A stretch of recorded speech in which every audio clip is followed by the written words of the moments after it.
4. Nama Yesus. Sebab seorang anak telah lahir untuk kita, seorang putra telah diberikan untuk kita. Lambang pemerintahan ada di atas bahunya, dan namanya disebutkan orang, Penasihat Ajaib, Allah yang perkasa, Bapa yang kekal, Raja damai. Yesaya 9 ayat 5. Teks pembuka kita adalah wahyu utama dari Tuhan kepada Nabi Yesaya.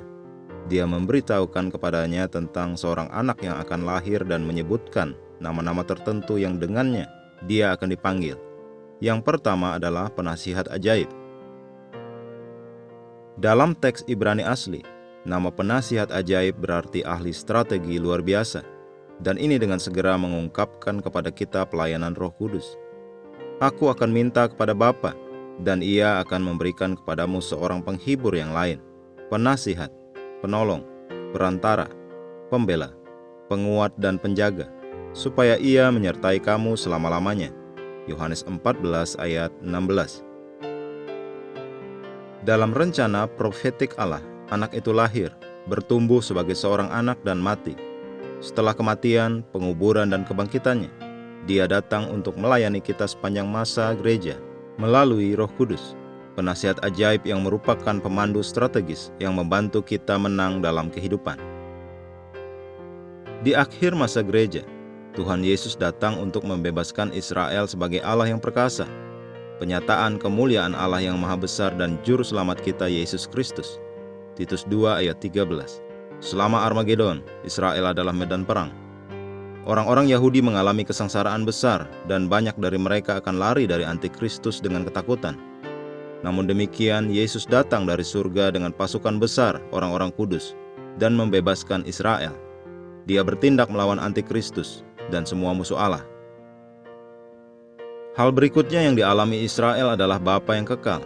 Meskipun mereka telah menolak Dia selama 2000 tahun dan tidak percaya kepadanya, mereka tiba-tiba menyadari bahwa Dialah yang membebaskan mereka dari Antikristus, dan mereka datang kepadanya sambil menangis. Tidak dilakukannya kepada kita setimpal dengan dosa kita. Seperti Bapa sayang kepada anak-anaknya, demikian Tuhan sayang kepada orang-orang yang takut akan Dia. Mazmur 103 ayat 10-13. Pada akhirnya Dia disebut Raja Damai. Setelah membebaskan Israel dan membuka tangannya untuk menerima mereka, Dia mendirikan kerajaannya selama 1000 tahun. Ini akan menjadi 1000 tahun damai, dan kita akan memerintah bersama Dia atas bangsa-bangsa di bumi. Wahyu 20 ayat 4-6. Hari-hari ini yang saya ceritakan tidaklah jauh. Yang pertama di mana Kristus dimanifestasikan kepada gereja melalui Roh Kudus telah berlangsung selama hampir 2000 tahun sampai dengan sekarang, dan akan mencapai klimaksnya.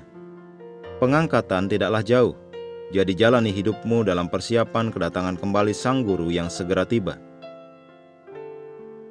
Mari kita mengucapkan pengakuan.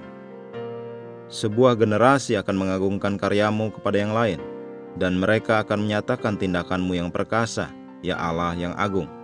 Engkau mengerjakan semua rencanamu sesuai dengan tujuan kehendakmu. Betapa agungnya hikmatmu. Haleluya.